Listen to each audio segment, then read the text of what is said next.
Hi guys. तो हम लोग आज एक नया सब्जेक्ट स्टार्ट करते हैं जिसका नाम है the scheduled caste and the scheduled tribes prevention of atrocities act 1989। Okay, जिसको हम शॉर्ट में बोलते हैं SC/ST एक्ट।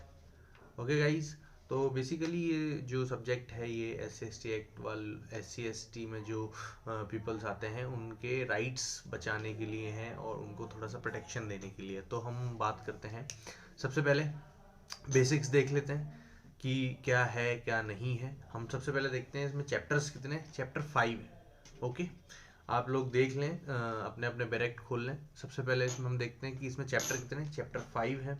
सेक्शन 23 सेक्शंस हैं। एक्ट नंबर कौन सा है ये, 33।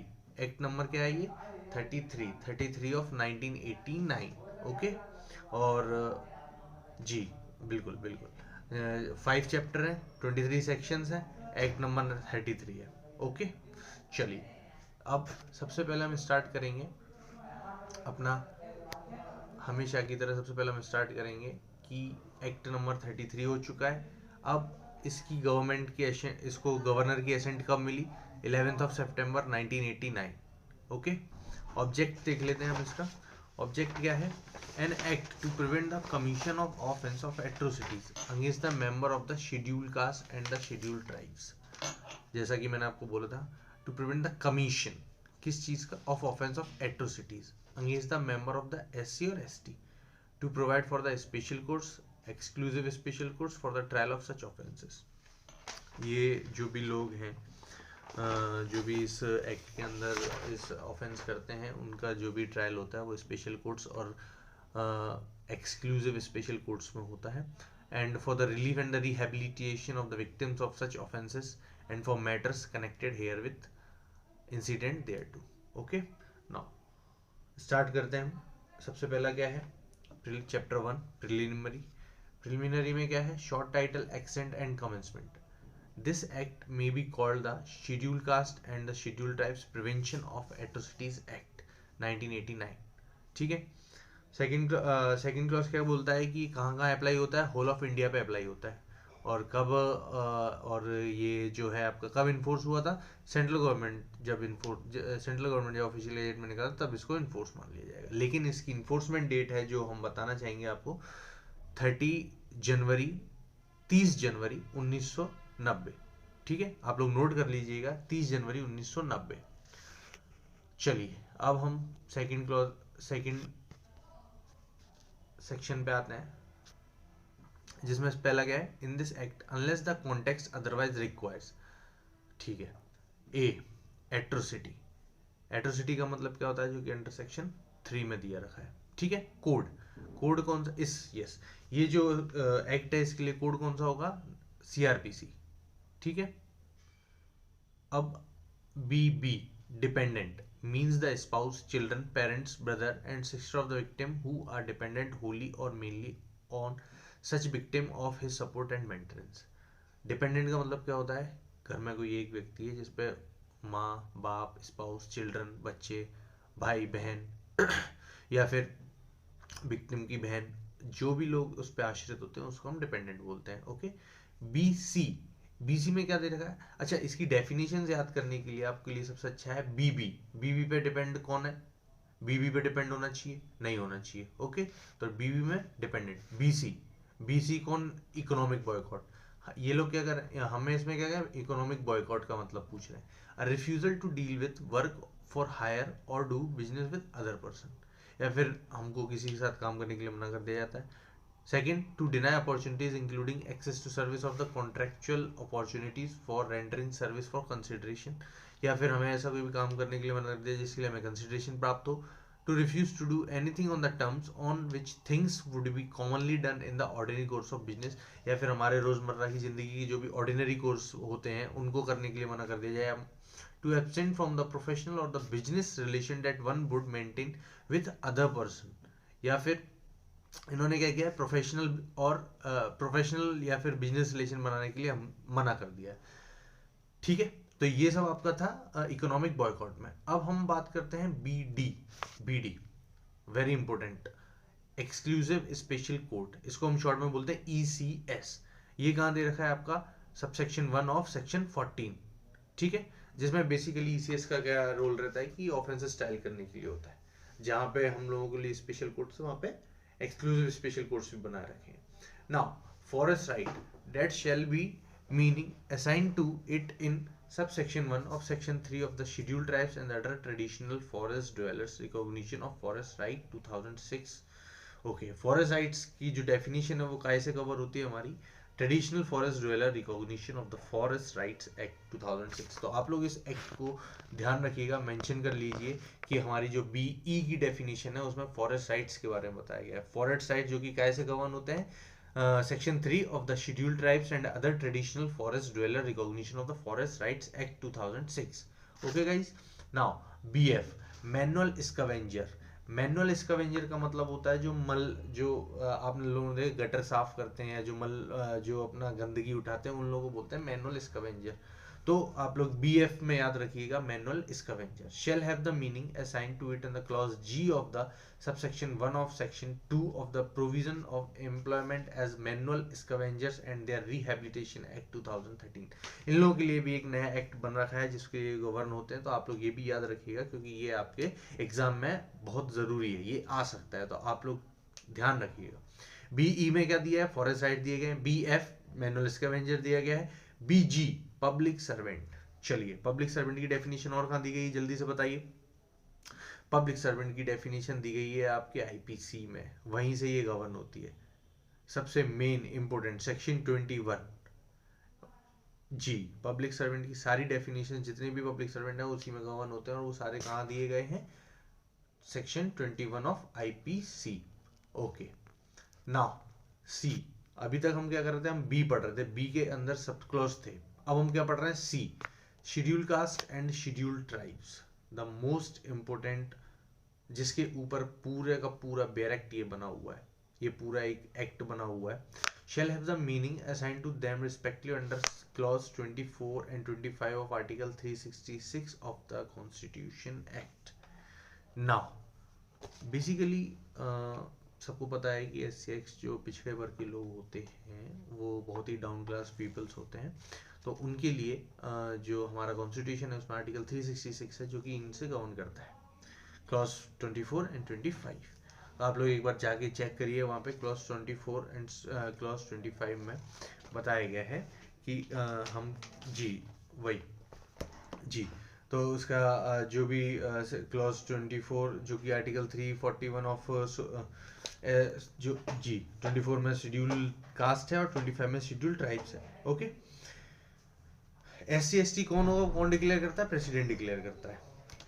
सबसे जरूरी SC/ST में कौन है क्या नहीं है वो कौन डिक्लेयर करता है, वो हमारा प्रेसिडेंट डिक्लेयर करता है. ओके, नाउ अब हम बात करते हैं स्पेशल कोड के बारे में. स्पेशल कोड का है में दिया रखा है हमारा सेक्शन 14 में, और ECS हमारा कहाँ दिया रखा था, आप लोग ECS एक बार देख लीजिए फटाफट से. एक्सक्लूसिव स्पेशल कोड कहाँ दिया रखा था, 1 ऑफ 14 और स्पेशल कोड्स 14.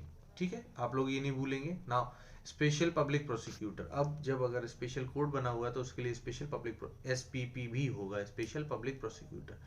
वो हमारा सेक्शन 15 में दे रखा है. शेड्यूल जो सिर्फ एक ही शेड्यूल, इसमें सिर्फ एक ही शेड्यूल है, उसमें कुछ ऑफेंसेस के लिस्ट दी गई है, वो हम बाद में देख लेंगे. सोशल बॉयकॉट क्या होता है, अगर जैसे कि आप लोगों को पता है कि SC/ST के लोगों को हमारे यहाँ पे नहीं बैठने देते हैं, ये सब चीज़ों के लिए हम सोशल बॉयकॉट बोलते हैं उनका. नाउ EC विक्टिम की डेफिनेशन सबसे इम्पोर्टेंट डेफिनेशन है, इसको तो आप लोगों को याद रखना चाहिए. ठीक है, victim means any individual who falls within the definition of the scheduled tribes under clause C of the subsection 1 of section 2, who has suffered or experienced physical, mental, psychological, emotion or monetary harm or harm to be property as a result of the commission of an offense under this act and includes the relatives, legal guardian and legal heirs. Okay, victim की definition सबसे important है जो कि कहाँ पे दी गई है अपनी CRPC में. Okay, now विटनेस आप लोगों को सबको पता है. विटनेस नॉर्मल लैंग्वेज में विटनेस कौन होते हैं, ED में दे रखा है. सबसे ज़रूरी F, अगर कोई भी वर्ड इसमें जो यूज़ हुए हैं अगर उनकी डेफिनेशन कहीं भी नहीं दी गई है तो हम IPC, इंडियन एविडेंस एक्ट और CRPC के जी वैसे ही हम समझे जाएंगे जैसे कि इसमें यूज़ हुए. Okay, now Any reference to this act to any enactment of the provision there shall be relation to the area in such enactment of the such provision is not in force be considered as a reference to the corresponding law if any in force in that area. Okay, easy था now. अब हम सबसे important section पढ़ने जा रहे हैं, सबसे section 3, जिसमें क्या रखा है, punishment for the offence atrocities. Chapter 2 है हमारा. चैप्टर 2 हमारा कहाँ से कहाँ तक के लिए डील करता है. चैप्टर 2 आप लोगों को रेंज सबसे पहले याद करनी है. आप लोग फर्स्ट और सेकंड पहला चैप्टर था, 3 से लेके 9 तक सेकंड चैप्टर है. तो पनिशमेंट फॉर द ऑफेंस, इसमें सबसे ज़रूरी जो आपके मिसलेनियस पार्ट रहता है, मिसलेनियस पार्ट आप लोगों को सबसे अच्छे से पढ़ना है, बहुत ईजी होता है. एक नंबर आपका वहाँ से ज़रूर और ज़रूर बनेगा, आपको वो एक नंबर ग्रैब करना है. ठीक है, तो आप अच्छे से पढ़िए, सब सेक्शन 3 पढ़िए, सेक्शन 3 पढ़िए, 4 पढ़िए, सब कुछ पढ़िए, लेकिन मिसलेनियस अच्छे से पढ़िए. ठीक है. ऑफेंसेस ऑफ द एट्रोसिटीज क्या बोलता है, puts any inedible or obnoxious substance into the mouth of a member of the SCST or forces such member to drink or eat such inedible or आप उसको कुछ ऐसी चीज खाने के लिए दे रहे हैं जो कि खाने योग्य नहीं है. सबसे बड़ी बात, डंप एक्सेट्रा सीवेज कारकेज और any obnoxious substance in the premises, जहाँ वो रहता है आप वहाँ पे कूड़ा कचरा डाल रहे हैं, कुछ गंदे सब्सटेंस डाल रहे हैं, कुछ सीवेज का कचरा डाल रहे हैं, तो ये सब with intent to cause injury, आप उसको इंजरी कर रहे हैं, इंसल्ट कर रहे हैं, अनॉयंस कर रहे हैं, या ठीक है, और उसके घर के बाहर ये सब उसको जो मानसिक प्रताड़ना हो रही है वो हो रही है. Garlands with the footwear or parades naked and semi naked member of the, आप उसके जूते चप्पल उसमें फूलों की माला, उसको चप्पल जूते चप्पलों की माला डाल रहे हैं, उसको नंगा कर रहे हैं, आधा नंगा कर रहे हैं, ये सब चीज़ें जो भी आप कर रहे हैं, ये सब कैसी होती हैं, उसके ह्यूमैनिटी जो नहीं दिखाते हैं. ऐसी चीज़ों को हमें रोकना चाहिए. मेनली जो भी लोग इससे पीड़ित होते हैं वो विक्टिम्स होते हैं, और उनको हम आज के समाज में हमें उनकी हेल्प करनी चाहिए. Forcibly commits to a member of a schedule caste any act such as removing clothes from the person, उसके कपड़े उतार देना, forcibly turns off the head, removing मुँह से उसकी मूछें कटवा देना, पेंटिंग फेस, ऐसा कुछ भी करते हैं. तो ये सब चीज़ें क्या में इंक्लूड होती हैं आपकी जी. ये इनमें ये इन सब चीज़ों के लिए पनिशमेंट है. आप अभी आगे आप ये सब पढ़ेंगे, इनकी एक पूरी लिस्ट दे रखी है जिसके बारे में पनिशमेंट दे रखी है कि अगर आप ऐसा ऐसा कुछ भी करते हैं तो आपको उसकी पनिशमेंट दी जाएगी.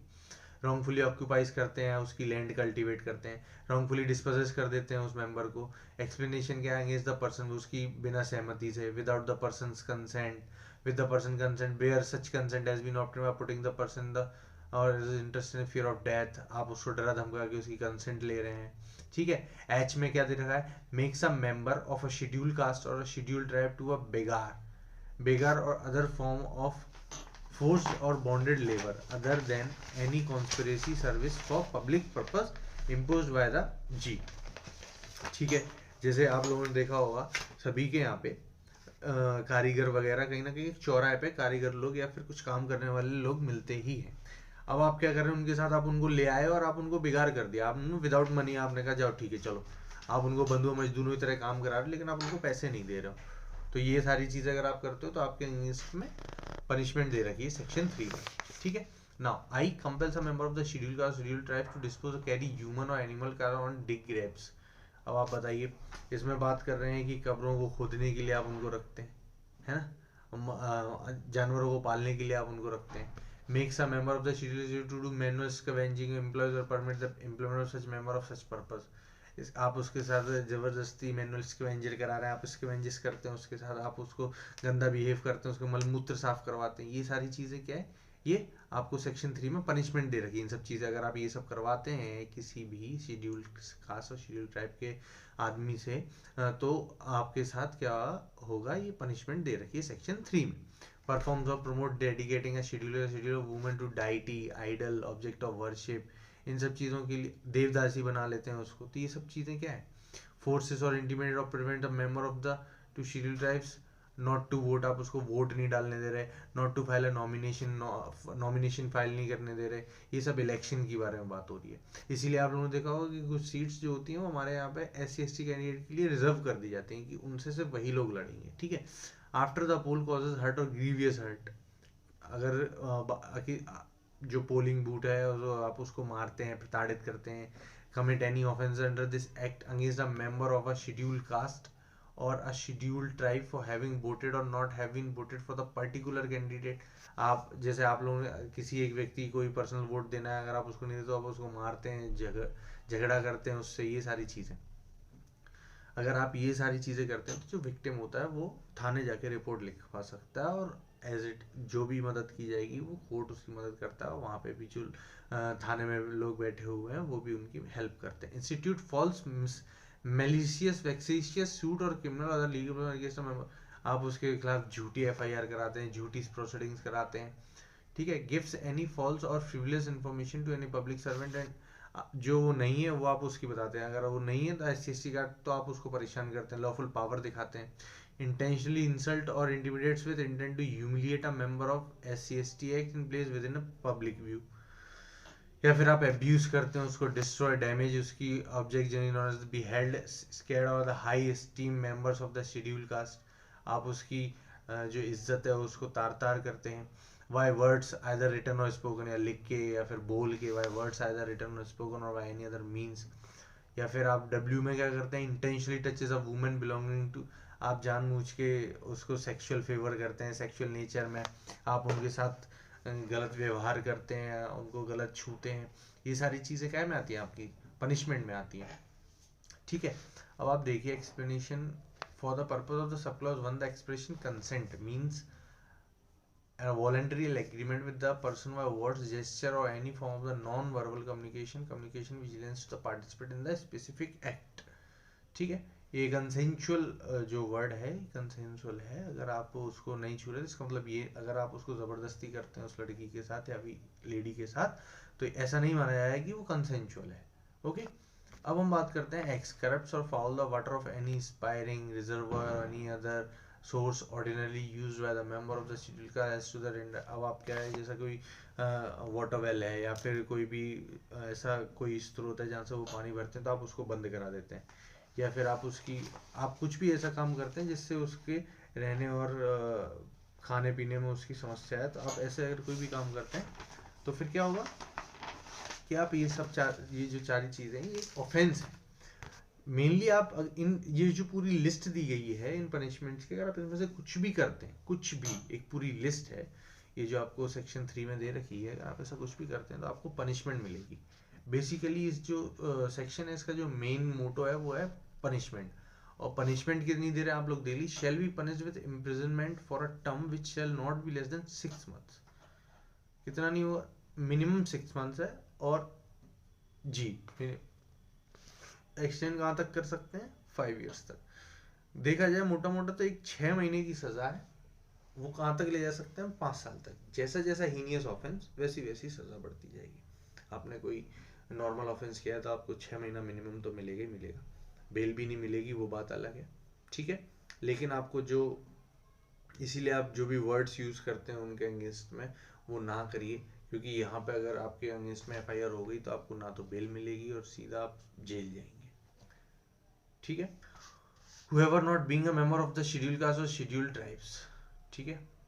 अब ये क्या है, अभी अपन ऐसे ऑफेंसेस की बात करें उनके अगेंस्ट में होते हैं। अब कौन कर रहा है, किसके अगेंस्ट में कर रहा है वो बात, whoever not being a member, अब हम बात कर रहे हैं जो कि मेंबर नहीं है। देखिए एक SC/ST वाला बंदा किसी SC/ST के साथ करता है तो कोई इशू नहीं, लेकिन अगर एक नॉन SC/ST वाला बंदा SC/ST वाले बंदे के साथ अगर कुछ भी करता है तो उसको ये पनिशमेंट फेस करनी पड़ सकती है, इसके अंदर वो गवर्न होगा। Now gives or fabricates false evidence intending thereby to cause or knowing it to be likely that he will thereby cause any member of the scheduled caste scheduled tribe to be convicted of an offense which is capital by the law for the time being enforced shall be punished with imprisonment, convicted and executed in consequence of such false or fabricated evidence. The person who gives or fabricates such false evidence shall be punished with death. अब आप समझ लीजिए ये लोग काई की बात कर रहे हैं कि ये अगर आपने फॉल्स एविडेंस दिया है, फॉल्स फैब्रिकेटेड एविडेंस दिया है किसी जैसे बोलते हैं ना किसी निर्दोष को फंसाने के लिए, जी, gives or fabricate false evidence intending thereby to cause or knowing it to be like that he will thereby cause any member of the SC/ST act to be convicted, अगर आपको पता है कि वो कन्विक्ट हो जाएगा और आपने ऐसा झूठा फैब्रिकेटेड एविडेंस दिया है, तो which is capital by the law, ठीक है, for the time being in force shall be punished with LI या फिर फाइन। आपको पता है कि मैक्सिमम कैपिटल पनिशमेंट से कन्विक्ट हो रहा है और आपने अगर उसके अगेंस्ट में झूठा बयान दिया है, झूठा एविडेंस दिया है, तो आप भी, and if any innocent member of the schedule caste can be convicted executed in the consequence of such false and fabricated evidence the person who gives fabricate, ठीक है।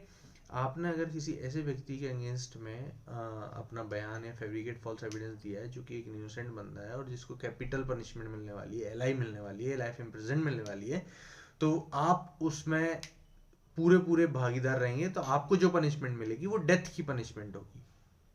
अगर वो एलआई से पनिशमेंट है, अगर वो एलआई से पनिश्ड किया जाएगा तो आपको सीधा सीधा डेथ मिलेगी, ठीक है। तो ऐसा कभी भी मत करिएगा, किसी भी तरह का फॉल्स एविडेंस मत दीजिएगा। ये सारी चीज़ें आप लोगों को बचाने के लिए, मेनली विक्टिम तो है ही वो, बट आप लोग क्या बच सकते हैं, आप लोगों के लिए क्या कराया जा सकता है, एक तरह से ये आप लोगों के लिए भी है। तो आप लोग इसको ध्यान से सुने कि आप लोगों को क्या नहीं करना है। बेसिकली ये एक्ट उन लोगों की सेफ्टी के लिए है, बट वो आजकल के लोग क्या होता है, आजकल के SC/ST में जो कुछ पीपल्स हैं वो इस एक्ट का दुरुपयोग करते हैं। एलाइट क्लास की पीपल को ये लोग डराने धमकाने के लिए इस चीज का यूज करते हैं जी। गिव्स सेकंड, गिव्स और fabricate false evidence intending thereby to cause और knowing it to be likely that will thereby cause any member of the scheduled caste or scheduled tribe to be convicted offense which is not capital। अब वहां पे capital थी, यहाँ पे capital नहीं है, but punishable with imprisonment for term 7 years। अब वहां पे हमने बात करी थी एलआई से हो, बट यहाँ पे क्या है, यहाँ पे वो कह रहा है कि कैपिटल तो नहीं है बट 7 या 7 साल से ज्यादा की है, तो आपको जो पनिशमेंट मिलेगी वो 6 महीने से लेके 7 साल तक के लिए। मिनिमम तो 6 मंथ्स है, बट उसको एक्सटेंड कहाँ तक कर सकते हैं, 7 years तक, ठीक है। अब commits mischief by fire or any explosive substance intended to cause or knowing it to be likely that he will thereby cause damage। अच्छा, अगर आपने उसके साथ क्या किया, मिसचीफ किया, फायर एक्सप्लोसिव सब्सटेंस कर दिया, तो आपको कितने साल की सजा मिलेगी, with imprisonment which is not less than 6 months। आप इसका एक चार्ट बना लें, वो आपके लिए ज़्यादा बेटर रहेगा। आप एक साइड लिख लें minimum punishment or may be extended to 7 years extended है, ठीक है। कैपिटल पनिशमेंट है तो डेथ है, ठीक है। और बी पॉइंट में क्या बोल रहे थे, अगर वो कैपिटल पनिशमेंट नहीं है बट 7 साल से ज्यादा का अपराध किया तो उसने 6 months to 7 years तक का, ठीक है। अब इन्होंने कमिट्स क्या किया, मिसचीफ किया, फायर एक्सप्लोसिव सब्सटेंस किया या ऐसा कुछ भी किया उसके अगेंस्ट में, तो फिर क्या होगा, 6 months 7 years तक। आप एक चार्ट बना लें, वो ज़्यादा बेटर रहेगा। आप लोग एक साइड लिख लें कि कितने मिनिमम पनिशमेंट है, कितनी मैक्सिमम पनिशमेंट है, और तो जब आप रिवीजन करेंगे तो आपके लिए ज़्यादा बेटर रहेगा, ठीक है। अब हम क्या करेंगे कि 4 में क्या comment, mischief by fire or explosive substance intend to cause knowing to be there was such destruction of any building which is ordinarily used as a place of worship, as a place of human dwelling, as a place of custody for the property of a member of the schedule, shall be punishable with imprisonment for life। अब आपने क्या किया, ऐसी कोई भी जगह जहाँ वो रहते हैं, जहाँ पूजा करते हैं, जहाँ भी ऐसा कोई कार्य करते हैं या फिर रहते हैं, तो अगर आपने उस चीज़ को डिस्ट्रॉय कर दिया है, मिसचीफ कर दिया है, उसको आग लगा दी है, तो आपको सीधा सीधा लाइफ इम्प्रिजनमेंट से पनिश किया जाएगा, ठीक है। commits any offense under the IPC punishable with imprisonment for a term of 10 years or more against a person or property knowing that such person is member of a SC/ST act or as property belongs to the member shall be punished with imprisonment for life, ठीक है। ऐसा कोई भी offence जो कि IPC में punishable है 10 या 10 साल से ज़्यादा अगेंस्ट अ पर्सन और प्रॉपर्टी, या तो पर्सन के अगेंस्ट में, उसकी प्रॉपर्टी के अगेंस्ट में, कौन, वी मेंबर ऑफ SC/ST, तो आपको सीधी एलआई मिलेगी विद फाइन, ठीक है। अब हम BA commits any offences specified in the schedule against a person और प्रॉपर्टी। अब शेड्यूल के बारे में बात की गई, शेड्यूल में मैंने जैसे कि आपको स्टार्टिंग में बताया था, शेड्यूल में एक लिस्ट दी गई है। अगर आप शेड्यूल में एक लिस्ट दी गई है, अगर आप ऐसा कोई भी ऑफेंस करते हैं तो आपको उस चीज़ के लिए क्या सज़ा दी जाएगी। अब मैं आपको लिस्ट जो पीछे बताई जी, पीछे एक लिस्ट दी गई है, वो आप लोग देख लें।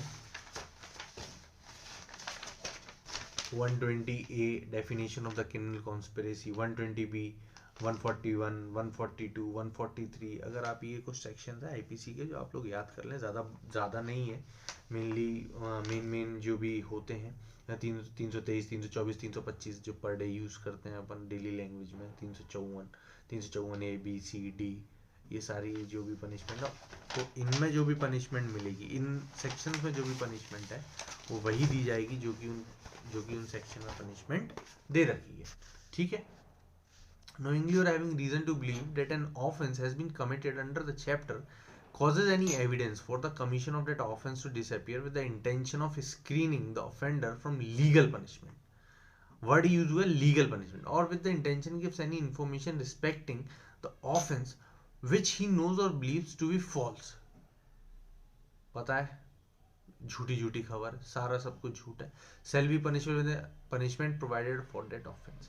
मेनली क्या हुआ, इन्होंने कुछ ऑफेंसेस ऐसे हैं जिनकी इन्होंने पर्टिकुलरली पनिशमेंट दे रखी है, बट फिर इन्होंने बोला है कि जो चीज़ यहाँ पे डिफाइन नहीं है, जिसकी पनिशमेंट नहीं रही है, तो वो आईपीसी के अंदर जो भी पनिशमेंट मिल रही है वो जो उसमें दी रही है वही यहाँ पे दी जाएगी, सीधा सीधा.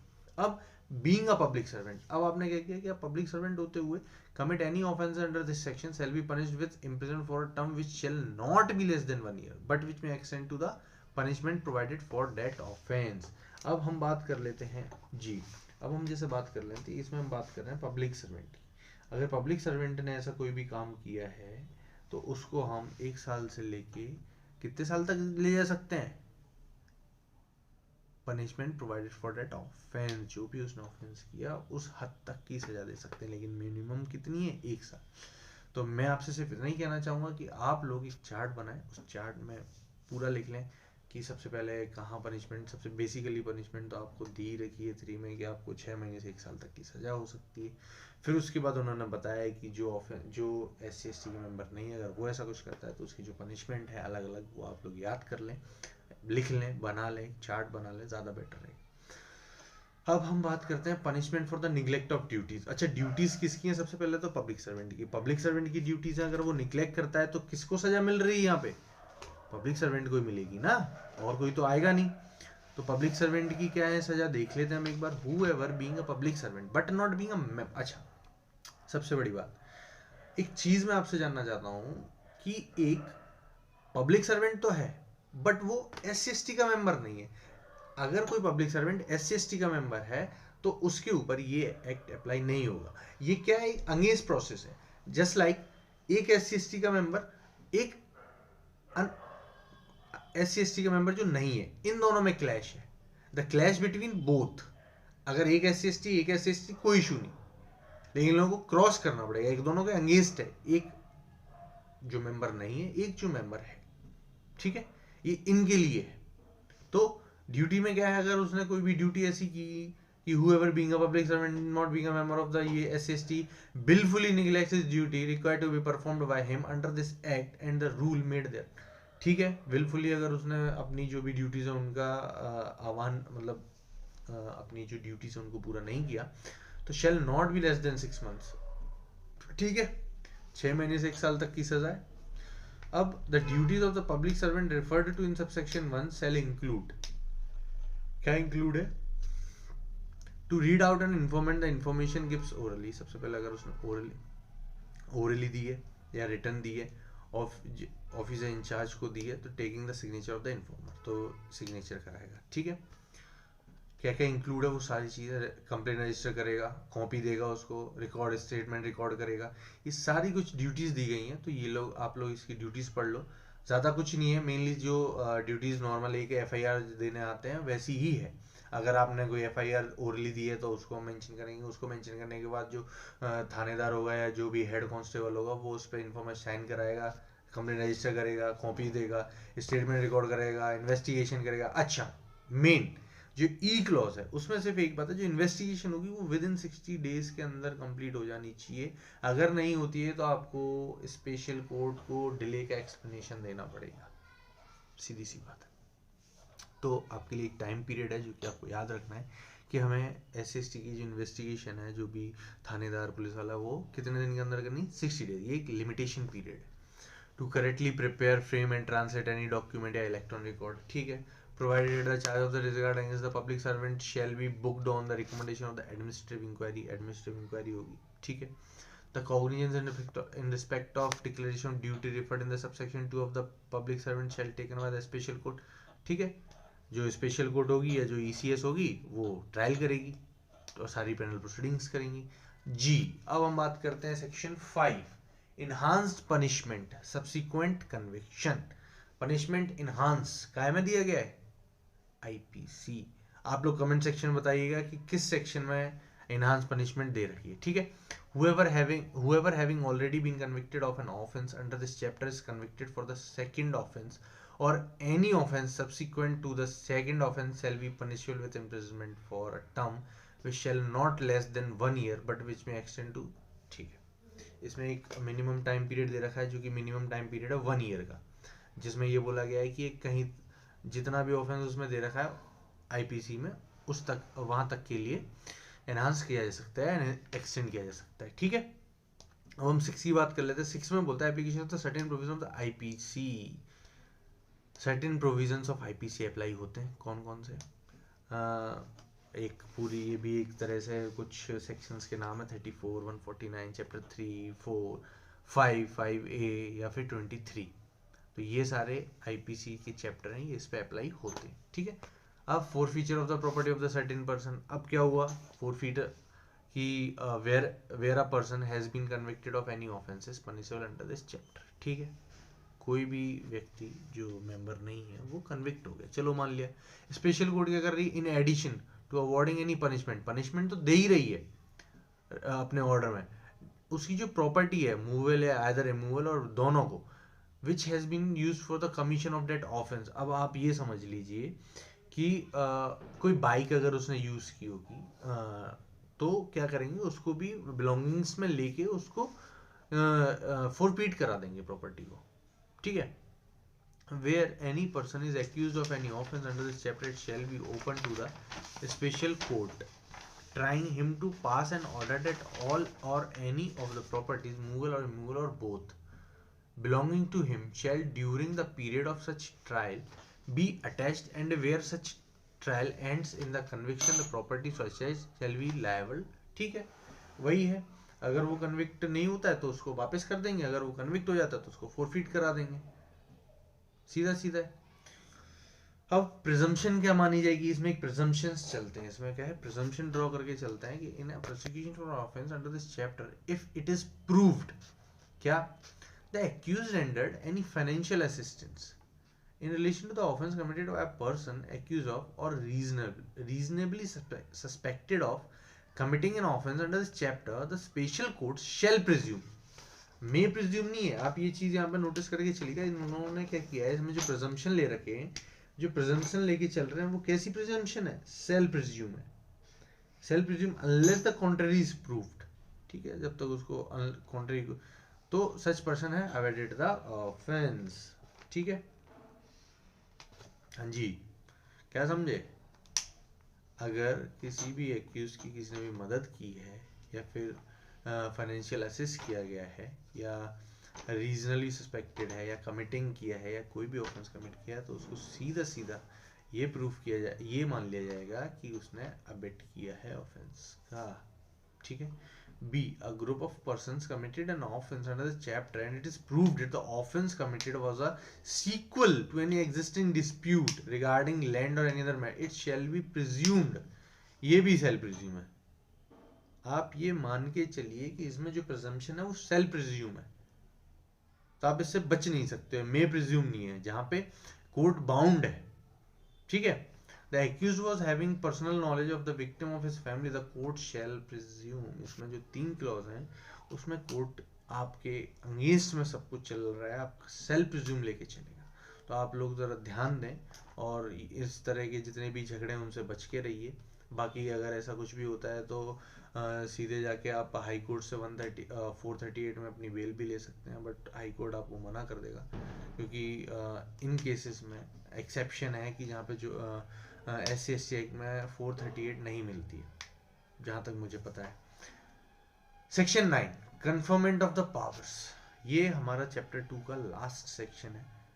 इसमें क्या है, notwithstanding anything contained in the code और any other provision of this act the state government में, पावर किसको मिली है, स्टेट गवर्नमेंट को मिली है। कोई भी लॉ किसी भी चीज़ में अगर उन पावर अगर किसी के पास होती तो किसके पास होती, स्टेट गवर्नमेंट के पास, for the prevention of and for coping with any offence under this act or any case or class or group of case under this act in any district or other for the notification of the official gazette or any other office of the state government, the power exercise जी, power किस, power कौन confer करता है, state government, ठीक है। Now all officers of the police and all other officers of the government shall assist the officer referred into subsection 1, ठीक है। अगर सबसेक्शन 1 में अगर गवर्नमेंट ने कोई ऑफिसर अपॉइंट किया है तो सारे ऑफिसर उसकी हेल्प करेंगे, ठीक है। The provision of the code shall may be apply to the exercise of the powers by an officer under subsection 1, ठीक है, कोई इशू नहीं। अब एक्सटर्नमेंट, सबसे पहले हम बात करते हैं। अब हम जो हमारा मेन जो एक तरह से हम बोल सकते हैं जो हमारा मेन चैप्टर है वो है हमारा चैप्टर 4, चैप्टर 5, सबसे मोस्ट इम्पोर्टेंट चैप्टर यही है। तो एक्सटेंडमेंट पढ़ लेते हैं हम, उसके बाद सीधा जाके अपना चैप्टर 4 एंड चैप्टर 5 ख़त्म करेंगे। आज के लिए एक क्लास में पूरा मैंने आपको ऐसे स्टिक पढ़ाया, आप लोग देख लें। आपको अगर कुछ नहीं समझ में आता तो आप मुझे अपने डाउट्स भेज सकते हैं कमेंट्स पे, मैं उनका आपको सॉल्यूशन दे दूंगा।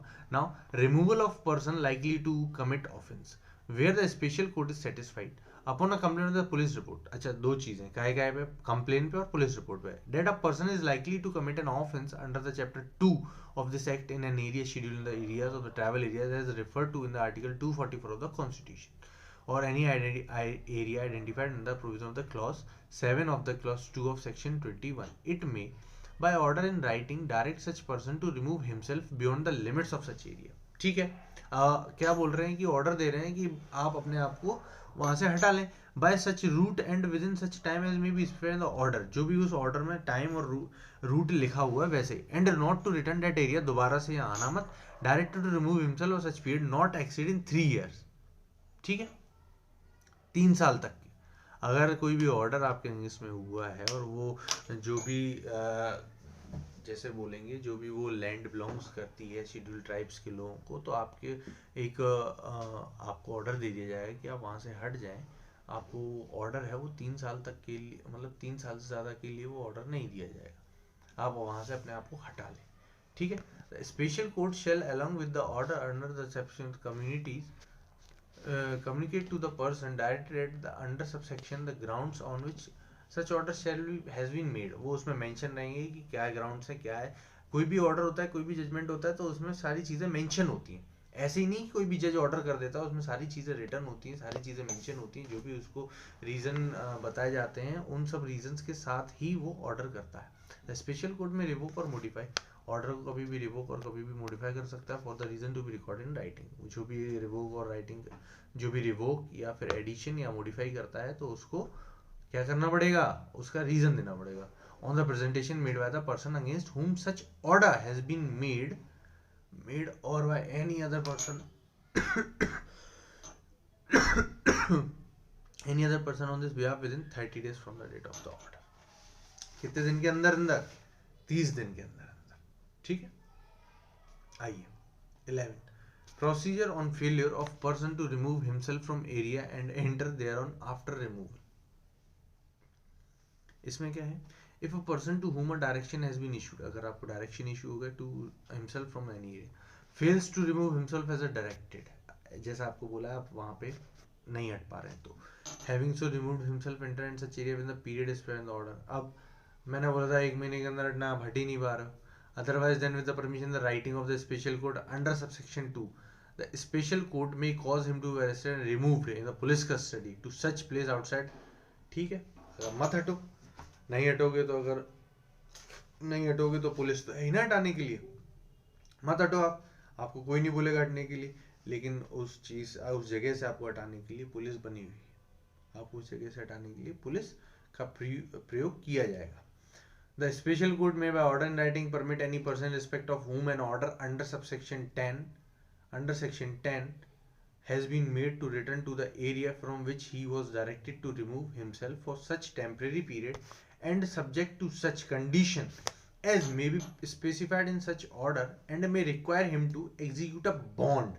ठीक है, हम बॉन्ड भरवा लेंगे, बेल के प्रोविजन यूज करेंगे, बॉन्ड भरवाएंगे, श्योरिटीज लाएंगे, या फिर विद और विदाउट श्योरिटीज की बात हो रही है तो हम उससे एक प्रॉपर बॉन्ड भरवा लेंगे.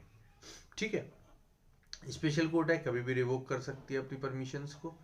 ठीक है, अब may any person who with such permission return to the area from which he was directed to remove himself shall observe the condition imposed at the expiry of the temporary period for which he was permitted to return, or on the revocation of such permission before the expiry of such temporary period shall remove himself outside such area and shall not return there within the unexpired portion of under section without a fresh permission.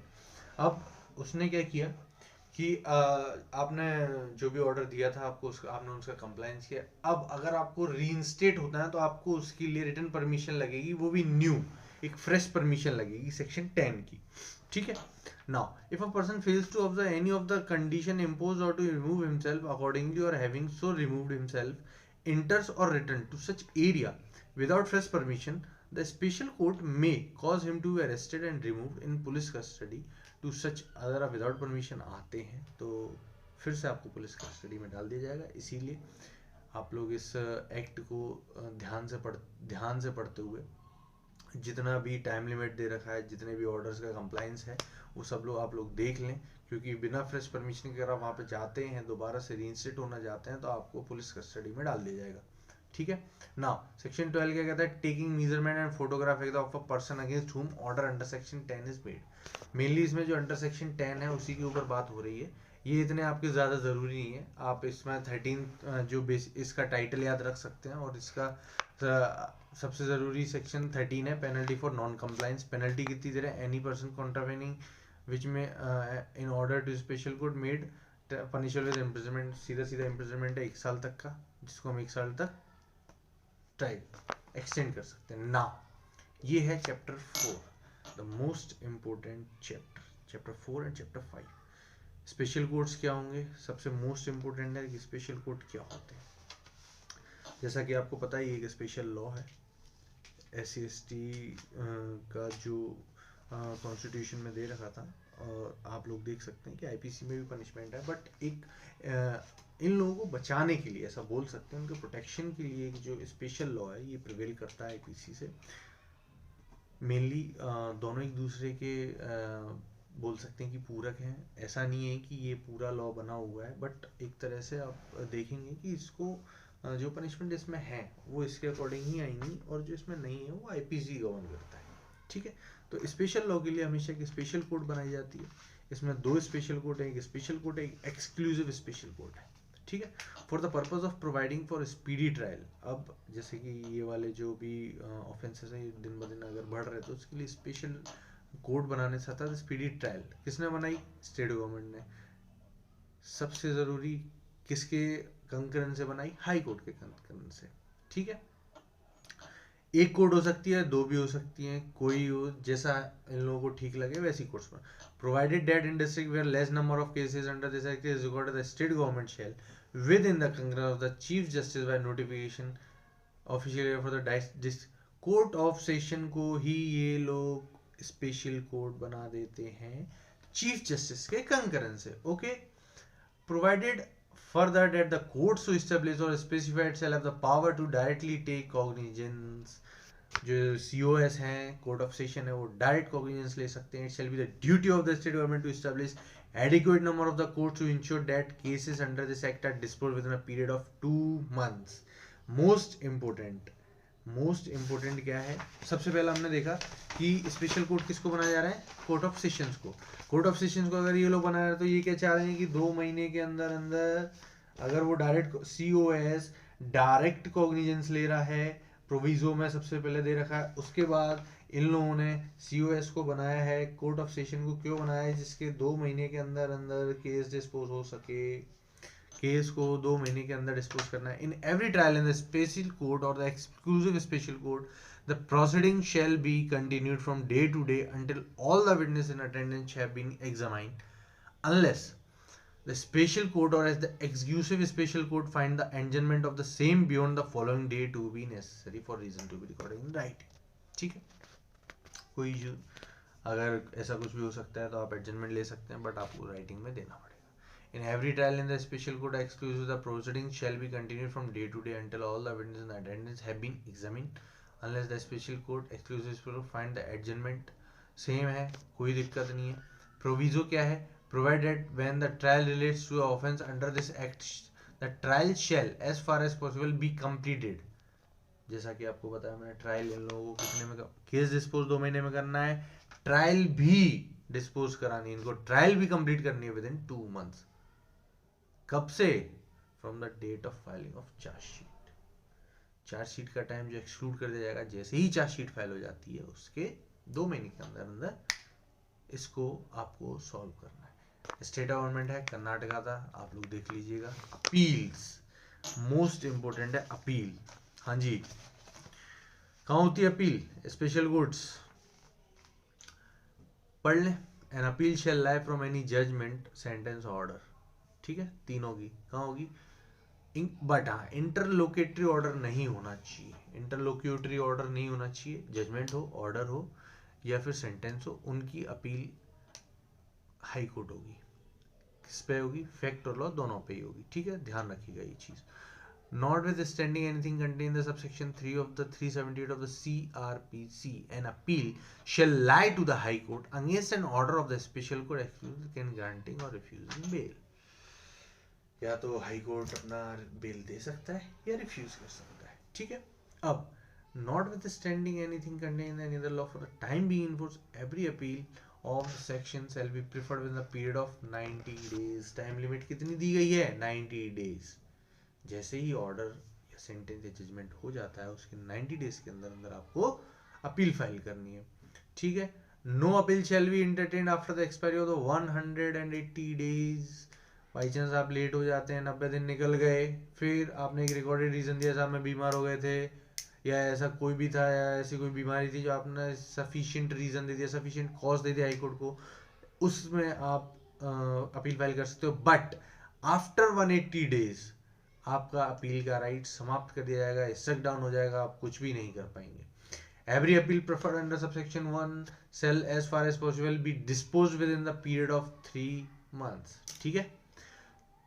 Basically आपने एक चीज notice की होगी, COS को 2 महीने का time दिया, high court को भी बोला 3 महीने, मतलब टोटली SC/ST के मैटर में भाई 5 महीने से ज्यादा का निपटा चाहिए ही नहीं. 5 महीने हुए, काम खत्म. सीओएस को बोला बेटा तुम आ जाओ, आप आ जाओ, 2 महीने में निपटाओ. हाई कोर्ट को बोला कि आप 3 महीने में निपटाओ. ज्यादा डिले करना ही नहीं है. ठीक है. Special public prosecutor. ठीक है, स्पेशल कोर्ट होगा तो स्पेशल पब्लिक प्रोसिक्यूटर भी होगा, एक्सक्लूसिव पब्लिक प्रोसिक्यूटर भी होगा. दोनों को 7 साल की प्रैक्टिस भी होनी चाहिए, उससे कम की मानी ही नहीं जाएगी. दोनों को सेम टू सेम. ठीक है. अब आ जाते हैं rights of the victims and witness, chapter 4A. आप लोग ये पढ़ लीजिएगा, इसमें इतना कोई भी बहुत बड़ा वो नहीं है, ये आप लोग पढ़ लीजिएगा. मैं आपको जो पढ़ाने जा रहा हूँ वो है अपना मिसलेनियस, जहाँ से क्वेश्चन बनता है, जो मोस्ट इम्पोर्टेंट है. आपका 1 नंबर मिसलेनियस के पोर्शन से 100% आएगा. आप मेरा ये वाला लेक्चर देख लीजिएगा, जहाँ तक है मैं आपका 1 नंबर प्रॉपर कवर करवा दूंगा. अगर कुछ रह जाए तो आप लोगों को पढ़ना ही पड़ेगा. ठीक है. Power of the state government to impose collective fine. State government की पावर है. The provision of the section 10A of the Protection of the Civil Rights Act shall, so far as may be, apply for the purpose of the imposition, realization of the collective fine for all other members connected herewith under this act. Fine लगता है, जो भी fine लगता है वो भी दिया जाता है SC/ST वालों को, और गवर्नमेंट भी सहायता करती है. सारी चीज़ें हैं, ये आप लोगों को देखनी पड़ेंगी ये सारी. लेकिन इनको मिलता कैसे है? Section 10A protection of civil rights. ठीक है. फाइन जी बिल्कुल बिल्कुल. 17 preventive action to be taken by the law और ऑर्डर मशीनरी. अब इन्होंने क्या किया कि 4 लोगों को पावर दे दी. काहे की? DM को दे दी, सब डिवीजन SDM को दे दी, एग्जीक्यूटिव मजिस्ट्रेट को दे दी, और पुलिस ऑफिसर. DSP रैंक से नीचे नहीं होना चाहिए. अगर उसको इन्फॉर्मेशन मिली है और इंक्वायरीज में think necessary. He has reason to believe that a person or group of person not belonging to the scheduled constituency residing or request any place within the local limits, his jurisdiction is likely to commit an offence or has threatened to commit any offence under this act is of the opinion that there is sufficient ground for proceeding, declare such an area to be an area prone to atrocities. ठीक है, and necessary action for keeping the peace. ठीक है, अगर इन लोगों को पता है कोई एरिया है वो इन लोगों को बिलोंग करता है, SC वालों को बिलोंग करता है, बहुत सी ऐसी जगह हैं जहाँ पे शेड्यूल ट्राइब, शेड्यूल कास्ट के लिए अलग अलग फॉरेस्ट में अलग अलग जगह पे एक एरिया जो है वो अलॉट कर रखा है. तो उस जगह का SDM, DM, एग्जीक्यूटिव मजिस्ट्रेट या DSP चाहे तो ऐसे लोगों को जो उस पर कब्जा करना चाहते हैं, जो भी हो, जो भी उसको ठीक समझे, प्रिवेंटिव एक्शंस ले सकता है. The provision of the chapter 8, 10, 11 of the code shall may be apply for the purpose of the subsection 1. हाँ जी, 8, 10, 11 का कौन सा कोड, किस कोड के बारे में बात हो रही है? ये बात हो रही है CRPC के बारे में. ठीक है, तो इस वाले सेक्शन में बस इतना सा बताया गया है कि कोई भी जो एरिया अलॉट किया गया है, किसको, SC/ST वालों को, जो भी एरिया अलॉट किया गया है, अगर कोई भी व्यक्ति उसमें आके अपना घर बसाना चाहता है, उस एरिया को हड़पना चाहता है, लैंड लेना, तो वहाँ का SDM, DM और आपका DSP रैंक के बंदा नीचे नहीं होना चाहिए, और आपका एग्जीक्यूटिव मजिस्ट्रेट प्रिवेंटिव पीस बनाने के लिए प्रिवेंटिव एक्शंस ले सकते हैं, और उन पर कोई भी कार्रवाई नहीं होगी. सेक्शन 438 ऑफ मैंने अभी आपको बोला था कि 438 of the code not to apply to the persons committing an offence under this act. आपको एंटीसिपेटरी बेल नहीं मिलेगी, कोर्ट में जाके आप एंटीसिपेटरी बेल नहीं ले सकते हैं. 18A, नो इंक्वायरी और approval required for the purpose of preliminary inquiry, कोई ज़रूरत नहीं है. Investigation officer shall not require approval, उसको भी अप्रूवल की ज़रूरत नहीं है. The provision of the 438 of the, ये अप्लाई नहीं होगा. ठीक है, सीधा उठा के आपको जेल में डाल दिया जाएगा. Section 360 of the code, provision of offenders act, जैसा ही मैंने आपको पहले से पढ़ा रखा है, प्रोविजन ऑफ ऑफेंडर्स एक्ट और 360 अप्लाई नहीं होते. अगर आपने इस बैरक में इस सेक्शन या फिर आपने इस एक्ट में कोई भी ऑफेंस किया है, तो आप पर provision of offenders act apply नहीं होगा. एक्ट, लेकिन बस इसमें जो एक चीज़ याद रखने वाली है वो एज है कि 18 ईयर से ज़्यादा का ना हो. ठीक है, Act to override other laws, save as otherwise provided in the Act. The provision of this Act shall have the effect notwithstanding inconsistent herewith contained in either law for the time being in force or any custom or use. आपको पता ही है, अगर special law बनाया है तो उसको override तो other laws को करता ही है, प्रिवेल यही करेगा. अगर इसमें कुछ नहीं आता है तो हम CRPC और IPC से पूछेंगे. ठीक है, duty of the government to ensure effective implementation of this act. Government का काम है, ड्यूटी है उसकी, सारी ज़रूरतों की चीज़ें, सारी जो भी प्रिवेंशन मीजर्स हैं वो इनके अगेंस्ट में है, इनके फेवर में जितने भी उन सबको इम्प्लीमेंट कराएगा. ठीक है, ऐसा कुछ इतनी इनकी ड्यूटी खास भी नहीं है देखा जाए. मेनली वही है, उनको प्रोटेक्शन देना है, प्रोटेक्शन देते हुए सारी चीज़ों का ध्यान रखना है. तो अब सबसे ज़रूरी, protection of action take in good faith. मान लीजिए किसी DM ने, SDM ने, DSP ने, एग्जीक्यूटिव मजिस्ट्रेट ने उस एरिया को बचाने के लिए कोई भी ऐसा कार्य कर दिया जो कि थोड़ा सा सेफ्टी के लिए ज़रूरी था, तो उन लोगों का प्रोटेक्ट करेंगे, उन लोगों को हम सेक्शन 22 में प्रोटेक्ट करेंगे. Protection of action taken in good faith, जो गुड फेथ में एक्शन लेंगे उनको हम प्रोटेक्ट करेंगे. ठीक है, रूल कौन बनाएगा? हाँ जी, रूल कौन बनाएगा? रूल हमेशा से कौन बनाता आया है? Central government. Matter of SC/ST act, central government. तो ये हमारा लास्ट सेक्शन था. आप लोग इसको पढ़िए बहुत अच्छे से, बहुत अच्छा बेयर एक्ट है. और मैं तो ये कहूँगा कि बेसिकली जो नॉन SC/ST वाले लोग हैं इसको ज़रूर पढ़ें, ध्यान से पढ़ें, क्योंकि आप लोग थोड़ा सा सतर्क रहिए. आजकल लोग ज़्यादा से ज़्यादा इसका मिसयूज़ कर रहे हैं और मैं ये चाहता हूँ कि लोग इसका मिसयूज़ ना करें. ठीक है, आप लोग इससे थोड़ा सा पढ़िए और समझिए. बाकी आप लोगों को अगर कोई भी डाउट या फिर कोई भी आपकी क्वेरी हो तो आप मुझे कमेंट सेक्शन में बता सकते हैं। अगर आपको मेरा वीडियो अच्छी लगी हो तो इसको लाइक, सब्सक्राइब एंड शेयर करें ज़्यादा से ज़्यादा। आप लोगों के लिए मैं ऐसे ही नए नए लेक्चर्स लाता रहूँगा। अगर आपको मेरा वे ऑफ टीचिंग अच्छा लगा है तो लाइक, कमेंट एंड सब्सक्राइब कर दें, और नहीं लगा है तो अगर मुझे कुछ इम्प्रूव करना चाहिए तो आप मुझे वो भी बता सकते हैं। आप लोग जैसा बोलेंगे मैं वैसा कर लूँगा। ठीक है, मिलते हैं आपसे एक नए लेक्चर के साथ। आपको अगर कोई और स्पेशल सब्जेक्ट कुछ पढ़ना है तो आप मुझे वो भी बता सकते हैं, मैं आपको वो भी पढ़ा दूंगा। बाकी मैं आपके लिए देखता हूँ कि कुछ अच्छे से अच्छे एक सब्जेक्ट और लेके आता हूँ। हम मिलते हैं कल। Thank you.